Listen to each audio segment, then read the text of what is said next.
Praise the Lord. The trumpet call మీరు వినగలుగుతారు. బూరధ్వని. ఈ బూరధ్వని వినగానే ఇశ్రాయేలీలు దేనికో ఒక పిలుపునిస్తున్నారు అని అందరికీ తెలుసు. వీళ్ళని ఈ సమయంలో యేసుక్రీస్తు రాకడ సమయంలో కడబూర శబ్దము మోగినప్పుడు సంఘం ఎత్తబడుతుందని తెలుసు. అయితే రాకడ అనే అంశం మీద ఒక క్లారిటీ ఇవ్వాలని చెప్పి నేను ఆశపడుతున్నాను. ప్రకటన గ్రంథం 1వ అధ్యాయం 7వ వచనంలో యేసు ప్రభు యొక్క రాకడను గురించి చాలా వివరంగా అక్కడ చెప్పబడింది. ఇదిగో ఆయన మేఘారూఢుడై వచ్చుచున్నాడు, ప్రతి నేత్రము ఆయనను చూచును, ఆయనను పొడిచిన వారును చూచెదరు, భూజనులందరూ చూచి రొమ్ము కొట్టుకొందురు. అవును, ఆమె నిజమే. ఆయన మేఘారూఢుడై వచ్చుచున్నాడు. ఆయన మేఘారూఢుడై వచ్చుచున్నాడు అన్నప్పుడు మనం గ్రహించవలసిన మొదటి విషయం ఏంటంటే ఆయన మేఘాల మీద ఎప్పుడు వస్తాడు అనేది. యేసు ప్రభు రాకడ అనగానే 2 విషయాలు గుర్తుపెట్టుకోవాలి. ఒకటి, ఆయన ఆకాశ మధ్యములకు వస్తాడు. రెండోది, ఆయన ఈ భూమి మీదకి ఒలీవల కొండ మీదకి వస్తాడు. అయితే ఆకాశ మధ్యములకు వచ్చినప్పుడు ఏం జరుగుతుంది, ఈ భూమి మీద ఒలీవల కొండ మీదకి ఆయన దిగి వచ్చినప్పుడు ఏం జరుగుతుంది, ఈ 2 విషయాల యొక్క వ్యత్యాసం ఏంటి అనేది ఒక క్లారిటీ నేను మీకు ఇవ్వాలని ఆశపడుతూ. వాస్తవానికి ప్రియులారా, యేసు ప్రభు రాకడ ఎప్పుడు అని అడిగితే నేడో రేపో అంటూ చాలా మంది చెప్తూ వచ్చారు. నేడో రేపో యేసు ప్రభు రాకడ, పర్హాప్స్ టుడే అని అనేక మంది మనకి బోధిస్తూ వచ్చారు. అయితే రాకడ గురించి బైబిల్లో కొన్ని అద్భుతమైనటువంటి సన్నివేశాలు లేకపోతే సూచనలు మనకి ఇవ్వబడ్డాయి. యేసు ప్రభు రాకడ ఎప్పుడు అంటే వెంటనే ఆయన రాకడ ఎప్పుడో ఎవరికి తెలియదు. అవును, మత్తయి సువార్తలో 24వ అధ్యాయంలో యేసు ప్రభు వారు ఆయన స్వయంగా ఒలీవల కొండ మీద ఉండి తన రాకడ గురించి ఆయన మాట్లాడారు.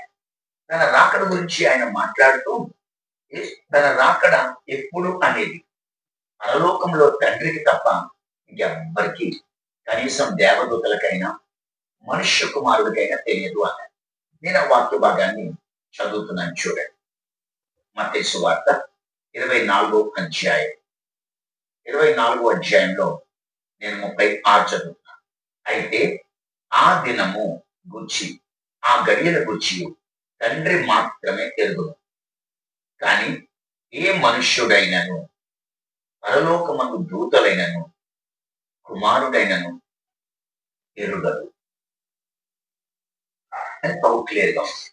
అంత మాత్రమే అదే అధ్యాయంలో కొంచెం కిందికి వెళ్తే ప్రియమైనటువంటి దేవుడు బిడ్డలారా, ఆయన 42వ వచనంలో కూడా కావున ఏ దినము మీ ప్రభువు వచ్చినో మీకు తెలియదు కనుక మెలకువగా ఉండుడి అన్నాడు.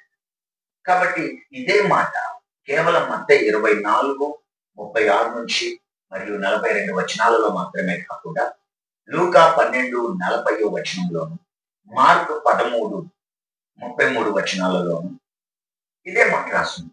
మీరు అనుకునని గడియలో ఆయన వచ్చిన కనుక మెలకువ కలిగి మీరు ఉండండి అని. అయితే నిజమే, ఆయన రాకడ ఎప్పుడు అన్నది ఎవరికి తెలియదు. కొంతమంది మధ్యకాలంలో సెప్టెంబర్ 23, 24 తేదీలలో బూరల పండుగ వచ్చుచున్నది కనుక ఆ బూరల పండుగ సందర్భంగా 7 బూరలు ఊదబడిపోతాయి, కడబూర కూడా ఆ టైంలోనే ఊదబడిపోద్ది, అంటే రాకడ వచ్చేస్తే అని అంటుంది. కానీ అట్లాంటిది ఏం లేదు. రాకడ ఎప్పుడు అనేది బైబిల్లో చాలా క్లియర్ గా ఉంది. కానీ అట్ ద సేమ్ టైం దాని గురించి క్లియర్ గా ఉంది అనగానే ఏంటి, ఆయన రాకడ దొంగమలి అని చెప్పాడు, మీరు క్లియర్ గా ఉంది అంటారేంటి, ఎప్పుడో క్లియర్ గా ఉంది తెలుసు అంటారేంటి అని మీరు అనొచ్చు. అయితే నేను బైబిల్ నుంచి కొన్ని విషయాలు చెప్తాను. ప్రకటన గ్రంథంలో ఆయన 3వ అధ్యాయంలో తాను 7 సంఘములలో ఒక సంఘమైనటువంటి సార్దీస్తో మాట్లాడుతూ 3వ వచనంలో ఈ విధంగా అన్నాడు, నీవు జాగరూకుడవై ఉండని ఎడల నేను దొంగ వలె వచ్చుచున్నాను అన్నాడు. కేవలం దొంగ వలె వచ్చుచున్నానని ఇక్కడ మాత్రమే కాదు, ప్రకటన 16:15 ఈ 16-15లో కూడా మనం ఈ దొంగ వలె అనే వర్డ్ చదువుతాం. కాకపోతే అక్కడ అర్మెగిద్దోను అనే పదం ఉంటుంది. అయితే ఆ 15వ వచనంలో హెబ్రీ భాషలో హర్మెగిద్దోను అను చోటుకు వారిని పోగు చేశాను. ఇదిగో నేను దొంగ వలె వచ్చుచున్నాను. అయితే ఇప్పుడు హెర్మెగిద్దోన్ అనే చోటుకు వచ్చి పోగు చేశాను, నేను దొంగ వలె వచ్చుచున్నాను అన్నది ఈ దొంగ వలె వచ్చుచున్నాను అనే వాటికి, సంఘం తోటి నేను దొంగ వలె వచ్చుచున్నాను అనే వాటికి రెండు వేరు వేరు రక్కలు, రెండు వేరు వేరు. కానీ దానికి దీనికి కూడా నేను దొంగ వలె వచ్చుచున్నాను అన్నాడు. ఇంతకీ ఎవరికి దొంగ వలె వస్తాడు? దొంగ వలె వస్తాడనేది ఎవరికి అన్న విషయానికి వస్తే మనకు కాదండి. కారణం ఏంటంటే మొదటి దశలోనిక 5వ అధ్యాయంలో 2వ వచనంలో ఆయన తన రాకడ వచ్చి ఒక వివరణ ఇచ్చారు. 4వ అధ్యాయం 13వ వచనం నుంచి సహోదరులారా, నిరీక్షణ లేని ఇతరుల వలె దుఃఖపడుకుల నిమిత్తం నిద్రించుచున్న వారి గురించి మీకు తెలియకుండా నాకు ఇష్టం లేదు.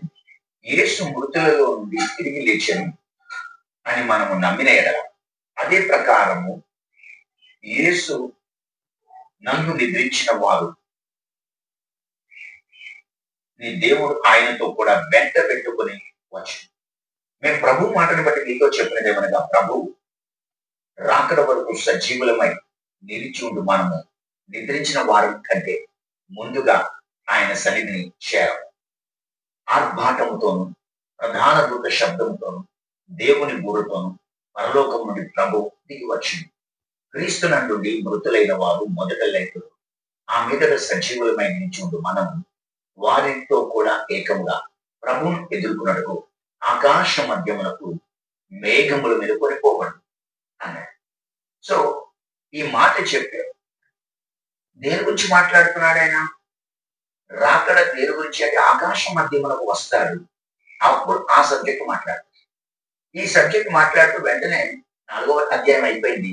5వ వచనంలో సహోదరులారా, ఆ కాలం గూర్చి ఆ సమయం గూర్చి మీకు రాయనక్కర్లేదు అని. సో నేను అది చదవక ముందు ఇదే మాట కొరింథీయులకు రాసినటువంటి మొదటి పత్రిక 15వ అధ్యాయంలో 51వ వచనంలో 51 నుండి, సహోదరులారా, నేను చెప్పినదేమనగా, రక్త మాంసములు దేవుని రాజ్యం స్వతంత్రించుకున్న నేరము, క్షయత అక్షయతను స్వతంత్రించుకున్నారు. ఇదిగో మీకు ఒక మర్మమును తెలుపుచున్నా, మనమందరము నిద్రించము గాని నిమిషములో ఒక రెప్పపాటున కడబూర మ్రోగగానే మనమందరము మార్పు పొందుదుము.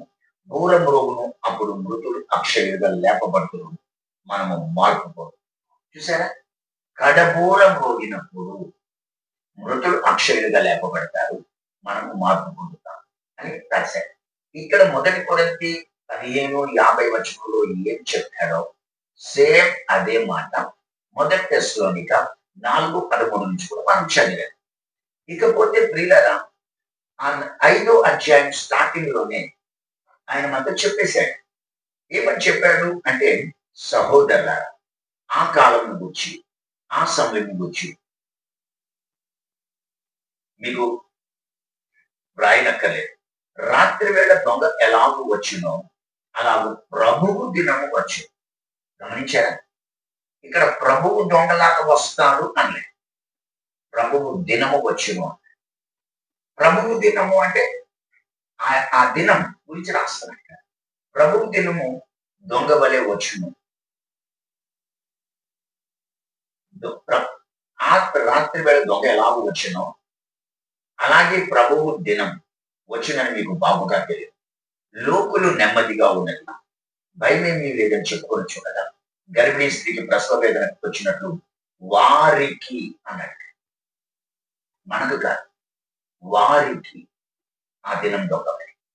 సో వారికి ఆకస్మికముగా నాశనము తటస్థించు కనుక వారు ఎంత మాత్రమును తప్పించుకోండి. వారు అన్నట్టు మనం గురించి చెప్పలేదు. వెంటనే మన గురించి ఏమైనా తెలిసే సహోదరులారా, ఆ దినం దొంగ వలె మీ మీదికి వచ్చుటకు మీరు చీకటిలో ఉన్నవారు కాదు. చూసారా? మీరు చీకటిలో ఉన్నవారు కాదు. అంటే ఆ రాకడ దినం దొంగ వలె చీకటిలో ఉన్నవారు. లోకులు నెమ్మదిగా ఉండి భయమేమీ లేదని వారు చెప్పుకోవచ్చు ఉండగా, ఎందుకు అలా చెప్పుకుంటారంటే సరిగ్గా అబద్ధ క్రీస్తు 7 సంవత్సరాలకు పీస్ అగ్రిమెంట్ అంటూ ఒక నిబంధనను చేసినటువంటి మరుక్షణం నుండి ఈ భూమి మీద 3.5 సంవత్సరాలు అంటే 42 నెలలు అబద్ధ క్రీస్తు వన్ వరల్డ్ గవర్నమెంట్ పేరట ప్రపంచాన్ని శాసిస్తూ పరిశుద్ధులను బాధ పెడుతూ ఉండగా ఆ 3.5 సంవత్సరాలు 6 బూరలు ఊదగా ప్రతి 6 నెలలకి ఒక బూర ఊదు. ఆ బూరలు ఊదినప్పుడు మనకి కనపడవు, మనకి వినపడవు. మరి ఎలా తెలుస్తుంది? మొదటి దూత బూర ఊదినట్టు మనకు వాళ్ళు ఏంటంటే రక్తపు వడగళ్ళు అగ్ని కురుస్తాయి. ఏకంగా భూమి మీద 3వ భాగం కాలిపోతుంది, చెట్లలో 3వ భాగం కాలిపోతుంది, పచ్చగడ్డి కాలి. ఒక ఊళ్ళో కాదు, ఒక జిల్లాలో కాదు, ఒక రాష్ట్రంలో కాదు, ఒక దేశంలో కాదు, ఏకంగా భూమి మీద 3వ భాగం ఎప్పుడైతే కాలిపోయినట్లు రక్తపు వడగళ్ళు అగ్ని కురుస్తుందో అప్పుడు ఓహో మొదటి దూత బూర ఊదాడు అని గుర్తుపెట్టు. రెండో దూత బూర ఊదితే పిల్లరా అగ్నితో మండుతున్నటువంటి ఒక ద్రాక్షఫలం భూమి మీద సముద్రంలో పడుతుంది. అప్పుడు ఏకంగా సముద్రంలో 3వ భాగం రక్తం అవుతుంది. సముద్రంలో ప్రాణం గల జంతువులలో 3వ భాగం చచ్చిపోతాయి. అంతేకాకుండా ఓడలలో 3వ భాగం నాశనం. ఇది ఒక సముద్రం కాదండి, ప్రపంచంలో ఉన్న 7 సముద్రాలలో 3వ భాగం రక్తం అవుతుంది. 7 సముద్రాలలో ఉన్నటువంటి ఆ సప్త సముద్రాలలో ప్రాణం గల జంతువుల్లో 3వ భాగం చచ్చిపోతాయి. అంతేకాకుండా ఓడలు అనేవి ప్రపంచంలో ఎన్నున్నాయి, అన్ని ఓడలలో 3వ భాగం నాశనం అయిపోతాయి. బైబిల్లో ఇది ఎవరికి తెలియకుండా ఉంటుంది? తెలియకుండా ఎవరుంటారు చెప్పండి? ప్రపంచంలో ఓడలలో కూడా ఎంత పెద్ద సునామీ అంటే మొత్తం భూమి షేక్ అయిపోతుంది. మరొక్కసారి ఆ భూమి షేక్ అయినప్పుడు 7 సముద్రాలకు సునామీ వస్తుంది. అప్పుడు ఈ విపత్తు జరుగుతుంది. అప్పుడు ఈ మాటలు వింటున్న మీలో ఎవరైనా ఓహో రెండో దూత కూడా బూర ఊడేశాడు అని గుర్తుపెట్టుకోవాలి. కారణం ఏంటి తెలుసా? ఆ రోజుల్లో సంఘాలు ఉండవు, మాస్టర్ గారు ఉండవు, మందిరాలు ఉండవు, బోధించే వాళ్ళు ఉండవు. ఎవరి విశ్వాసాన్ని వాళ్ళు కాపాడుకుంటూ ఉంటారు. అయితే ఆ రోజుల్లో బైబిల్స్ కూడా ఉండవు. ఎందుకంటే కంప్లీట్ మనం ఎక్కడ ఎలా కదులుతున్నాం ఎదుగుతున్నాం అన్ని కూడా స్కాన్ చేసేటువంటి మిషన్స్ ఎక్కడికక్కడ ఉంటాయి. కాబట్టి మన చేతిలో బైబిల్స్ కూడా పట్టుకోవడం. ఈ వాక్యం గుర్తుపెట్టుకోండి. దీన్ని సైంటిస్టులు ఇప్పటికే అపోపాస్ అనేటువంటి ఒక గ్రహ శకలం భూమిని ఢీకొనడానికి వస్తుంది అంటున్నారు. బహుశా అదే ఉండొచ్చు. 3వ దూత బూర ఊదితే తాగే నీళ్ళల్లో 3వ భాగం చేయలేదు. ఏదో ఒక నీళ్లు తినడానికి ఎలాగా తిండి లేదు, భూమి మీద కరువు వచ్చేసిందని ఆ నీళ్ళు తాగుతారు, అంటే మనుషులు అనేది చేస్తారు. సో ఇదంతా నేను ఇప్పుడు సాగదీసి ఇది ఈ యొక్క సబ్జెక్ట్ లెండన్ చేయాలనేది నా ఆలోచన కాదు. కానీ 4వ బూర వల్ల భూమి సూర్యచంద్ర నక్షత్రాల్లో 3వ భాగం కటిక కొట్టివేయబడి కటిక చీకటి, 3వ భాగం కటిక చీకటి. 5వ బూర వల్ల మిడతలు వస్తాయి. ఈ భూమి నొసటి మీద దేవుడు ముద్రలేని మనుష్యులను అవి కొడతాయి. 5 నెలలు బాధ. ఆ బాధకు తట్టుకోలేక మనుషులు చచ్చిపోదాం అనుకుంటారు కానీ వాళ్ళు చాలు. 6వ బూర వల్ల 20 కోట్ల దెయ్యాలు భూమికి వస్తాయి. 20 కోట్ల దెయ్యాలు భూమికి వచ్చి వాటి నోటిలో అగ్ని, పొగ, గంధకం అంటే సల్ఫర్, యాసిడ్ కప్ అలా మనుష్యులలో 3వ భాగం చంపేస్తాం. మనుషుల్లో 3వ భాగం చంపేసినప్పుడు ఇది 6 బూరలు అయిపోతా ఉంటే మీరు గుర్తు పెట్టుకోండి. 7వ దూత బూర ఊదినప్పుడు రాకడ సంభవిస్తుంది. అయితే 7వ బూర ఊదినప్పుడు ఈ 6 బూరల కాలంలో ఈ భూమి మీద సాక్షులు ఉంటారు. వాళ్లే సంఘాన్ని బలపరుస్తూ ఉంటారు. కానీ బైబిల్లో ఏమని రాస్తుందో తెలుసా? ప్రకటన గ్రంథం 11వ అధ్యాయంలో అబద్ధ క్రీస్తు ఆ 2 సాక్షులు చంపేస్తారు. చంపేసి వేళ్ల వల్లే, అదిగో వేళ్ల వల్లే మనకి వర్షాలు లేవు, వేళ్ల వల్లే భూమి మీద కరువు ఉంది, వేళ్ల వల్లే మనకి కష్టాలన్నీ వచ్చాయి. వాళ్ళిద్దరిని చంపేమని చెప్పి చాలా మంది సైనికులు నేను చాలాసార్లు పంపాను. కానీ వాళ్ళు ఆకాశం నుండి అగ్ని తిప్పి చంపేస్తారు. తిరిగి రివర్స్ లో మనం పంపినటువంటి సైన్యాన్ని చంపేస్తారు.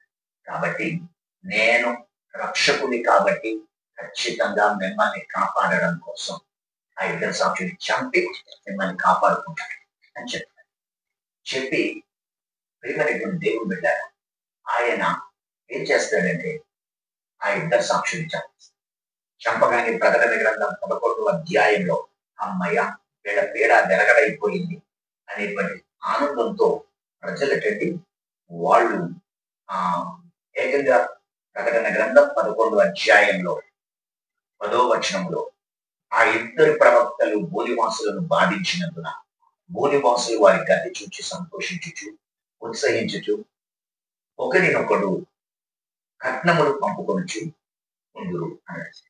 అంటే దే రిజాయిస్, అమ్మయ్య వీళ్ళిద్దరూ చచ్చారు, మనకి మంచి రోజులు వస్తాయి అని చెప్పి రిజాయిస్.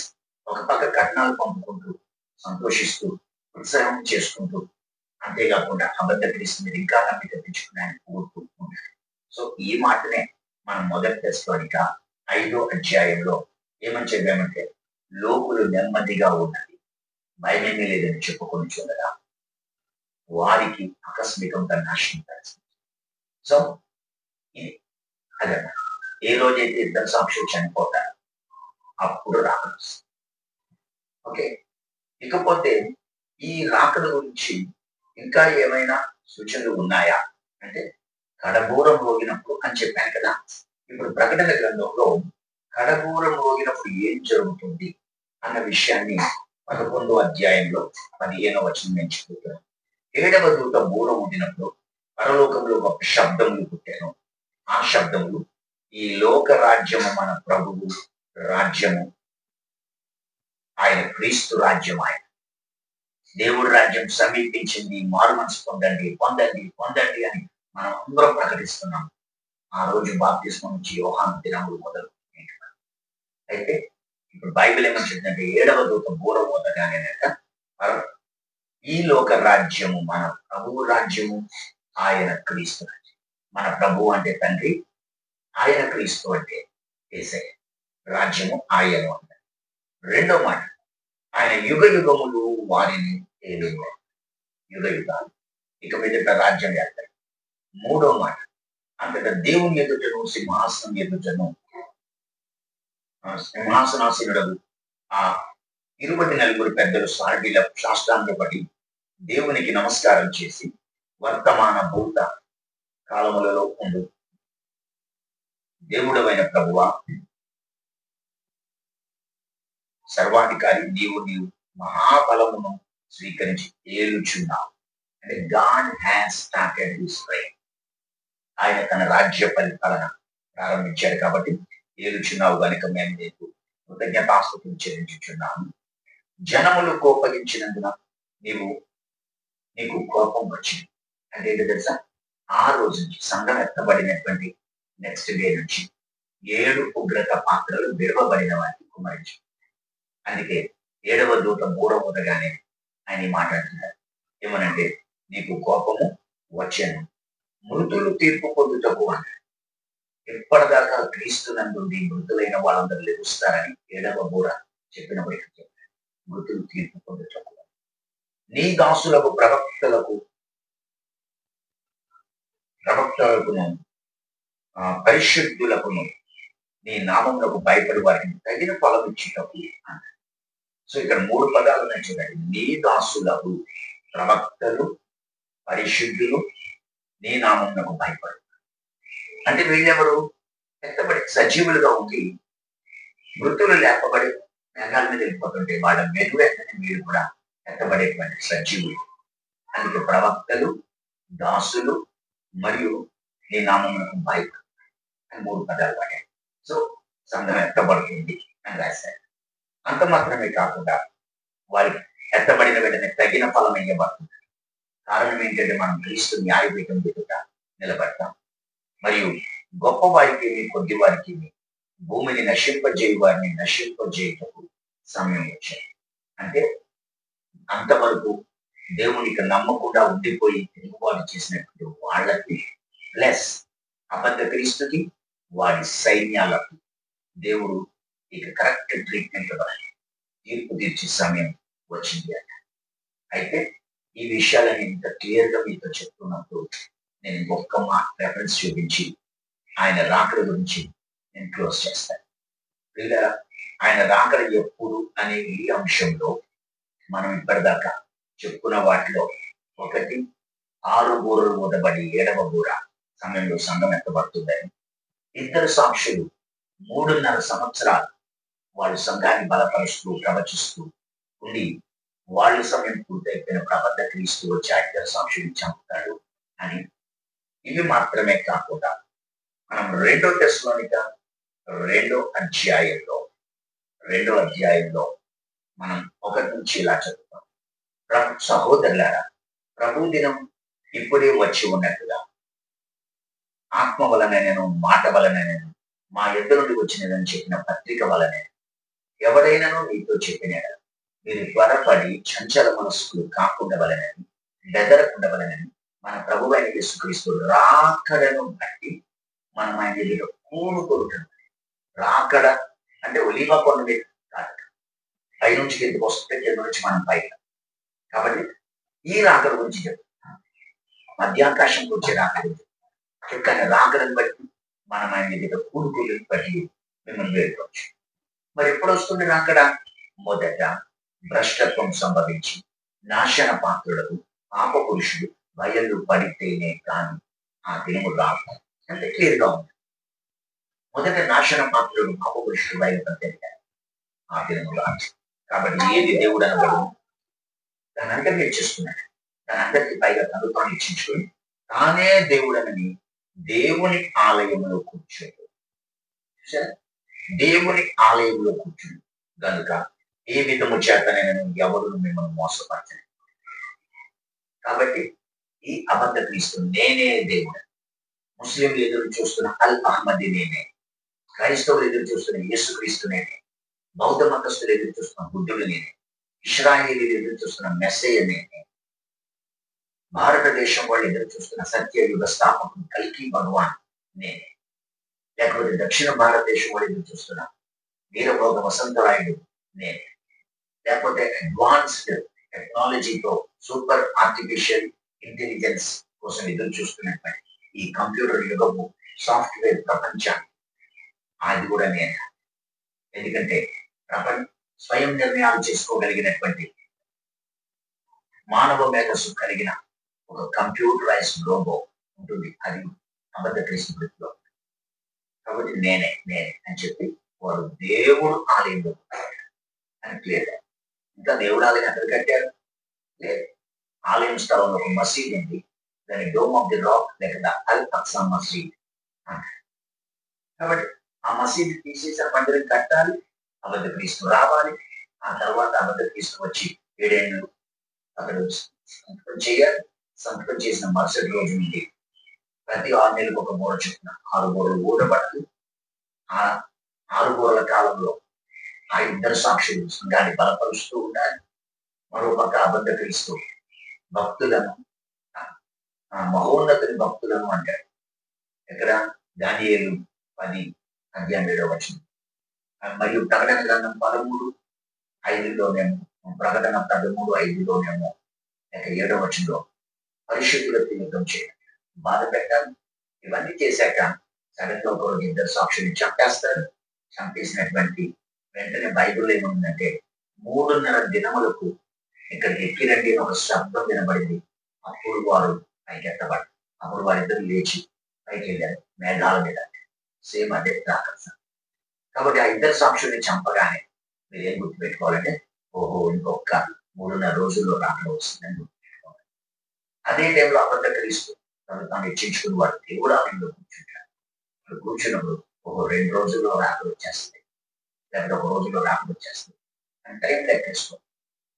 ఎందుకు అంటే ఆ దినము దొంగ వల్లే మీరు వచ్చినప్పుడు మీరు చీకటిలో ఉన్నవారు కాదండి. చూడండి, నేను మొదటి దశలోనిక 2వ అధ్యాయంలో ఇందాక ఎక్కడ అక్కడ చదువుతున్నాను. ఏమని రాస్తుందంటే, సహోదరులారా, నేను 3వ వచనం చదువుతున్నాను. సహోదరులారా, ఆ దినము దొంగ వల్లే మీ ఇంటికి వచ్చినప్పుడు మీరు చీకటిలో ఉన్నవారు కాదు, మీరందరూ వెలుగు సంబంధం, పగటి సంబంధులే ఉన్నారు. మనము రాత్రి వారం కాము, మనము చీకటి వారం కావున ఇతరుల వలె నిద్రపోక మెలకువగా ఉండి మత్తులకు కాక ఉండుము. నిద్రపోవు వారు రాత్రి వేళ నిద్రపోవుడు, మత్తుగా ఉండువారు రాత్రి వేళ మత్తుగా ఉండు. మనం పగటి వారమై ఉన్నాము గనక మత్తులమై ఉండక విశ్వాస ప్రేమలను